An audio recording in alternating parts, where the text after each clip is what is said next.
Welcome to the College of Agriculture and Life Sciences. Welcome to Cooperative Extension, and most certainly the University of Arizona. We're delighted to have you aboard and eager to tell you a little bit about our unique college. We're really the college where people come who want to do great science with a passion and with their own vision. And our vision stems from the individual and moves us right the way through the economy to the planet. We're doing things with that have transformed the way that society eats, the way that society grows food, the way that society shops. Our faculty and students together tackle sort of the grand challenge questions like fighting obesity and diabetes, mitigating climate change, sustainably feeding a planet of 9 billion people, setting public policy toward water and land usage, applying big data to come up with solutions for dozens of problems that would help strengthen families and communities across Arizona and the nation. We need different perspectives to tackle a lot of the issues. We need to look at different ways how we're teaching people that have different cultural or ethnic backgrounds, because there is no such thing as one size fits all educational offering. And I'd like to welcome everyone to the college and to the University of Arizona.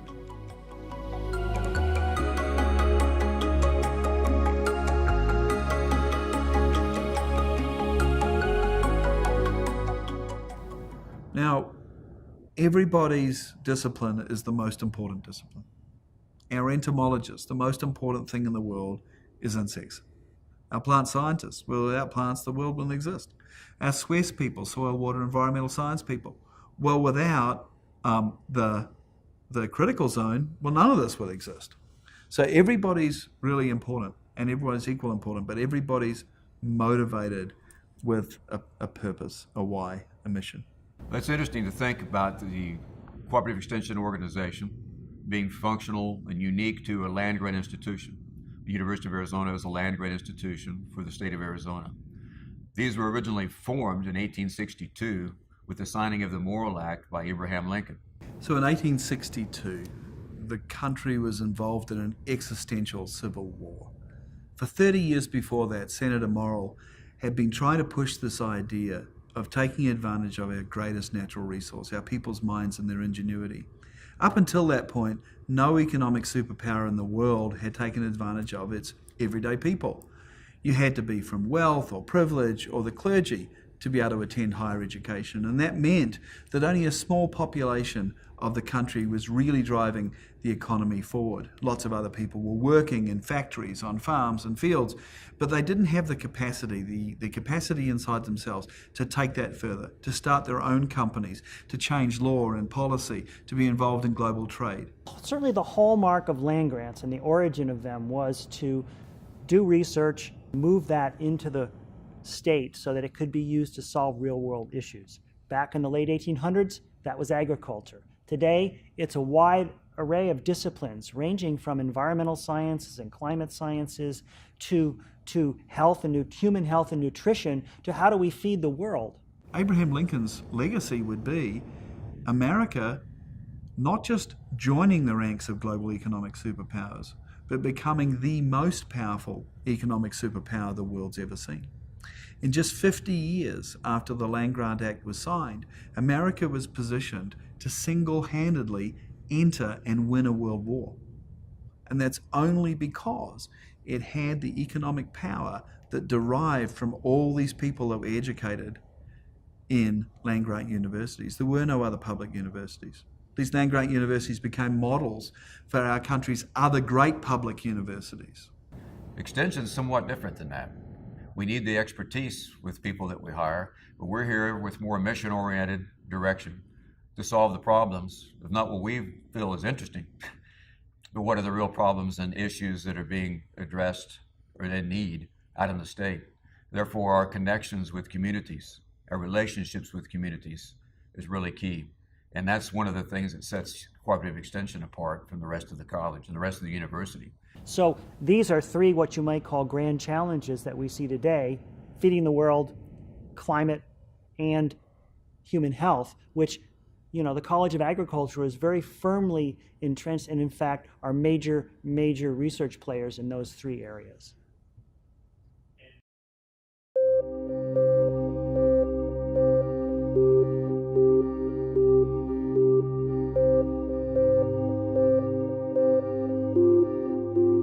On August 5th, 2015, there was an acid mine drainage that leaked into the Animas River in Colorado, spilling about 3 million gallons of acid mine drainage.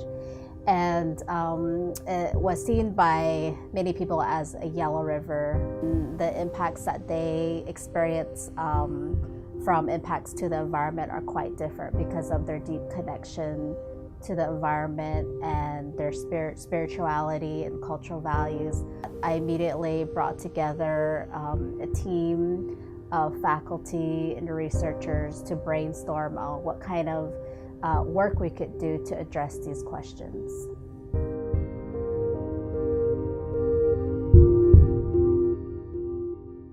So CALS is unique in that as a college it has a matrix structure, and so you have associate deans working through their mission orientation of teaching, research, and cooperative extension. And then you have unit heads or unit leaders working across all of those areas. And so whether it's nutritional sciences or family consumer sciences or wherever you are, you're going to have interactions with folks from teaching, research, and cooperative extension in every area. There's three main areas within the university or within CALS that we primarily operate within. We have academic units, traditional faculty home-based units. We also have experiment station units. Those are around the state, such as Maricopa Agricultural Center or Safford Agricultural Center. And then we also have cooperative extension units, and those units are spread across the state in all 15 counties. Well, what's unique about cooperative extension is that we have faculty and staff in every academic unit, every county office. We have county offices in every county in the state, 15 in the case of Arizona. Many counties we have more than one office, and we have faculty and staff from cooperative extension in each of those. And then finally, in addition, we have faculty and staff in every one of our experiment station units. So we are the most ubiquitous element in the entire college. Outside of teaching and research, cooperative extension extends into every facet of the college. In addition to that, cooperative extension is responsible for virtually all of the translational and applied research that's conducted in the College of Agriculture and Life Sciences today. And what we do is we take that information from our research programs and extend that into extension education programs in a useful, practical, productive way.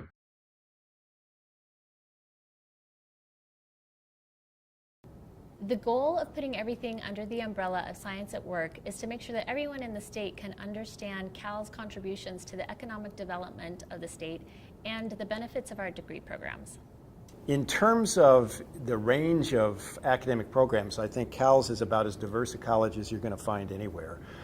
We have more than 15 undergraduate degrees. We have an astonishing 50-plus different graduate programs that lead to master's degrees or PhD degrees or various professional certificates. But more than the number of degrees, it's the range of topics that I find most amazing. You can find, or students can find, preparation for just about any career somewhere in a CALS degree program. And that's a good thing because student surveys tell us that 80% of our incoming students indicate that employability after graduation is the most important factor that they consider when they decide where to go to school. Whether we're educating within our walls or we're educating outside of our walls to everybody in the state, all 7 million people. And that is, we're educating to make our world a better and more resilient place, very often through something associated with biology. It's a constant effort to continually keep educating people so that we try to be as much as we can data-driven. We have political processes which sometimes take that a little bit astray, but nevertheless, the way forward is to be data-driven. And the way to be data-driven is to use data and to educate people that that is the best way to solve the issues that face us today. Ideology doesn't help us. It is about using the objective data and the 5 senses we have to assess the world and to move it forward in ways that positively impact us, people, and the planet in ways that are most productive. 9 billion people by 2050, that's a goal, and that's a challenge that is really that's basically a moonshot for our college. Our units seek to fulfill the research mission, which is to create new knowledge across the continuum from basic to applied research, and then to convey that to the citizens of Arizona, the U.S., and the world. And that also makes research an economic engine, because in addition to solving real-world problems, we develop inventions and companies, and sometimes we launch entire industries. How do we create a sustainable environment that can grow and meet the needs of this growing population, but also be able to live within a planet that is environmentally sustainable and sound, that has drinkable water, an environment that we want to live in. So you're talking about a lot of cross-discipline activities, things that involve human-animal interdependence, things that involve clean water and clean air, things that involve One Health, and the concept of One Health being all of it going into, whether it's environment, water, animals, plants, whatever it is, all of those going into the health of an environment that sustains a healthy population.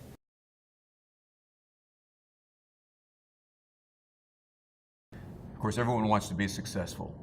And I can tell you 3 basic things that you need to do to be successful. First of all, know your job, do it and do it well. Do it the very best that you can. Secondly, be a professional. Always exercise and develop the professional capacities to the fullest extent. And that means your professional integrity, your honesty, and your adherence to the professional standards that are associated with good education and good research. So your professionalism, do your job and do it well. And then the other thing that's important, really important, and it's not just a cliche, teamwork. People talk about the University of Arizona as having very low walls between our silos. And everybody at every university says that when you hire. But it's actually true here. You need to get out and interact with other parts of campus. There's going to be a variety of different shared governance groups. Shared governance is very important here in CALS especially, but also at the U of A. So really a person in extension, I say, has to develop the capacity to be bilingual and bicultural. And by this, I mean they have to have the capacity to be fluent, capable of working in the culture and speak the language in the academy, on the campus at the university.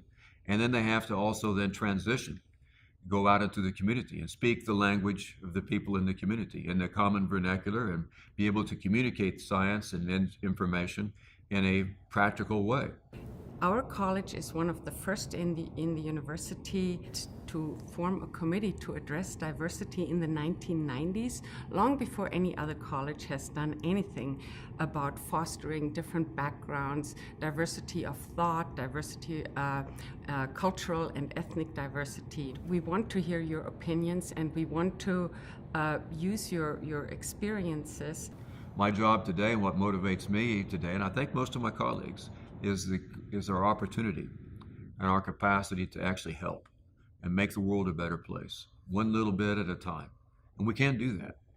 And we do it through our connectivity with communities and our relationships. So it comes down to all the science and all the technology. It comes down to human relationships quite often.